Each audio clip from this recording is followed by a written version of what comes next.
Good morning. Welcome to TPD online classes. इस video lecture में ना आज आपका एसएसटी में एक नया चैप्टर स्टार्ट करेंगे। Chapter number 6 our country. चलिए आपसे एक क्वेश्चन पूछते हैं। पहले ये बताइए, in which country do you live? आप किस कंट्री में रहते हैं? आपकी कंट्री का नाम क्या है? और नाम ही नहीं बताना है आपको, ये बताना है कि हमारी कंट्री का पूरा नाम क्या है। तो आपके ऑब्वियसली आंसर होंगे कि we live in country India. हम कहाँ रहते हैं? इंडिया में रहते हैं। कौन सी कंट्री में रहते हैं? इंडिया में रहते हैं। बट हमारी कंट्री का जो पूरा नाम है ना, वो है रिपब्लिक ऑफ इंडिया।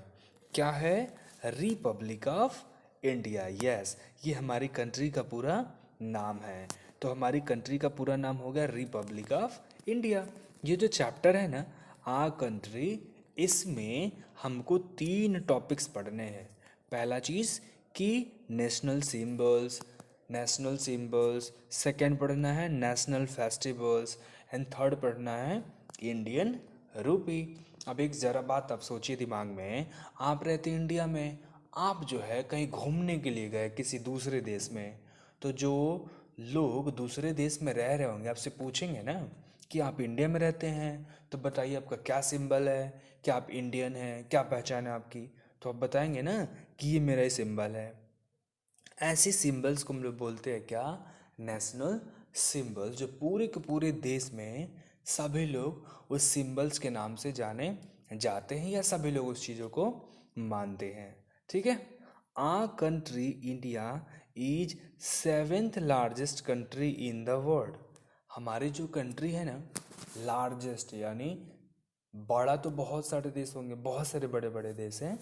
तो अगर साइज़ के मामले में देखेंगे, एरिया के मामले में देखेंगे, तो हमारी जो कंट्री इंडिया कौन से नंबर पे आती है? 7th नंबर पे। पूरी दुनिया का जो सबसे लार्जेस्ट कंट्री है ना, उसका नाम है रशिया। क्या नाम है? रशिया। 7th नंबर पे कौन आता है? अपनी कंट्री आती है India. It is divided into 29 नहीं बोलेंगे, 28 स्टेट्स। स्टेट्स कितने हैं इंडिया में? 28। और यहाँ आप कर लेंगे 8 यूनियन टेरिटरीज। तो इंडिया में स्टेट्स कितने हो गए? 28 स्टेट्स। आप अपने बुक में इसको करेक्ट कर लेंगे कि इंडिया इज डिवाइडेड। डिवाइडेड का मतलब बटा हुआ है। कितने स्टेट्स में? 28 स्टेट्स में। और कितने यूनियन टेरिटरीज में? टोटल 8 यूनियन टेरिटरीज में। New Delhi is the capital of our country. हमारी कंट्री का जो कैपिटल है वो कौन से सिटी में है? वो है न्यू दिल्ली में। तो हमने 3 चीज़ों को जाना। पहला क्या जाना कि हमारी कंट्री का पूरा नाम क्या है? वो है रिपब्लिक ऑफ इंडिया। सेकंड बात हमने ये जानी कि हमारी कंट्री कौन से नंबर की लार्जेस्ट कंट्री है पूरे वर्ल्ड में? 7th नंबर की। और थर्ड हमने ये जाना कि इंडिया में कितने स्टेट्स हैं अभी के टाइम में? कितने हैं? 28 स्टेट्स एंड 8 यूनियन टेरिटरीज। और लास्ट में इंडिया की कैपिटल कहाँ है? सो बोलेंगे न्यू दिल्ली में। क्लियर हो गया। अब बात आते हैं किसकी? नेशनल सिंबल्स की। सिंबल्स क्या होते हैं? पहचान। आप भारत में रहते हैं, आप इंडिया में रहते हैं, क्या पहचान है? वैसे सिंबल को बोलते हैं क्या? National symbols. ये जो नेशनल सिंबल्स होते हैं, हम दूसरे देशों को, दूसरे देश के लोगों को दिखा के बता सकते हैं कि हम कहाँ के रहने वाले हैं? इंडिया के। तो हमारे जो नेशनल सिंबल होते हैं ना, हैं तो ढेर सारे नेशनल सिंबल हैं। बट उसमें से 3 चीज़ें बहुत फेमस है। पहला, हर कंट्री की, दुनिया में जितनी सारी कंट्री है ना, हर कंट्री की पहचान होती है उसके सबसे पहले फ्लैग से। किससे होती है? फ्लैग से। किससे पहचान होती है? फ्लैग से। उसके बाद में एंथम होता है। एंथम मीन्स कि आप जिस देश में रहते हैं, आप अपने देश से लव करते हैं कि नहीं करते हैं। जैसे हम फैमिली में रहते हैं तो मॉम डैड हमें लव करते हैं ना, वैसे ही अगर हम अपनी कंट्री में रहते हैं तो क्या हम अपनी कंट्री से लव करते हैं? तो जब लव करते हैं ना, तो उसके लिए गाना गाते हैं। उसी गाने को हम लोग बोलते हैं क्या? एंथम। क्या बोलते हैं? एंथम बोलते हैं। और एक सिंबल होती है और पहचानने की, जिसको बोलते हैं एम्ब्लेम। क्या बोलते हैं? एम्ब्लेम बोलते हैं। सो हमारी कंट्री की या किसी भी कंट्री की 3 नेशनल सिंबल्स मेन होते हैं। पहला क्या? फ्लैग। उस कंट्री की फ्लैग क्या है? दूसरा, इस कंट्री का एंथम क्या है? एंथम का मतलब आप अपनी कंट्री से लव करते हैं तो कोई कंट्री के अच्छा सा गाना गाइए, उसको बोलते हैं क्या? एंथम। थर्ड होता है एम्ब्लेम। एम्ब्लेम का मतलब कंट्री की पहचान कैसे बढ़े। So the flag, anthem and emblem are some of the national symbols of our country. हमारी कंट्री की ये कुछ जो है नेशनल क्या हैं? सिंबल्स हैं। बिसाइड्स दीज, बिसाइड्स का मतलब के अलावा, the national symbols include, include means शामिल करना।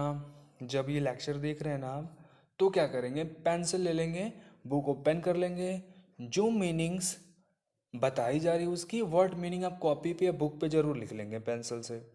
ठीक है, बाद में आपको रिवाइज करने में इजी पड़ेगा। सो इंक्लूड मीन्स शामिल करना। हमने 3 पढ़ा ना कि नेशनल सिंबल कितने हैं? मेन है 3। फर्स्ट हो गया फ्लैग, सेकंड हो गया एंथम एंड थर्ड हो गया एम्ब्लेम।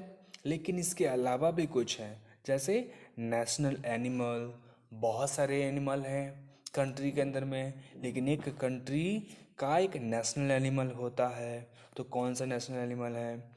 कौन सा नेशनल बर्ड है? बहुत सारे बर्ड हैं, लेकिन कौन सा उसमें से एक को हमने चूज किया है as a national bird. Flowers बहुत सारे हैं, लेकिन कौन से फ्लावर को हमने नेशनल फ्लावर डिक्लेयर किया है? वैसे ही गाने भी बहुत सारे हैं, लेकिन कौन से गाने को हमने नेशनल सॉन्ग डिक्लेयर किया है? ये भी हमारे क्या होते हैं? नेशनल सिंबल्स ही होते हैं। These symbols make us feel proud as Indians. Proud means क्या होता है? प्राउड का मतलब कि हमें गर्व फील कराता है। क्या फील कराता है? गर्व फील कराता है कि हम क्या हैं? इंडियंस हैं। ये सारे सिंबल्स। तो हमारे टोटल कितने सिंबल्स हो गए? मेन हो गए 3, और इसके अलावा कितने हो गए? 4। National animal, national bird, national flower and national song. तो टोटल कितने हो गए? 7। तो हमें कितने नेशनल सिंबल्स याद होने चाहिए? टोटल के टोटल 7। आज हम पढ़ते हैं किसके बारे में? नेशनल फ्लैग के बारे में। बाकी के बारे में हम नेक्स्ट वीडियोस में पढ़ेंगे। ठीक है, चलिए नेशनल फ्लैग के बारे में पढ़ते हैं। Our national flag is also called the Tiranga और ट्राई कलर।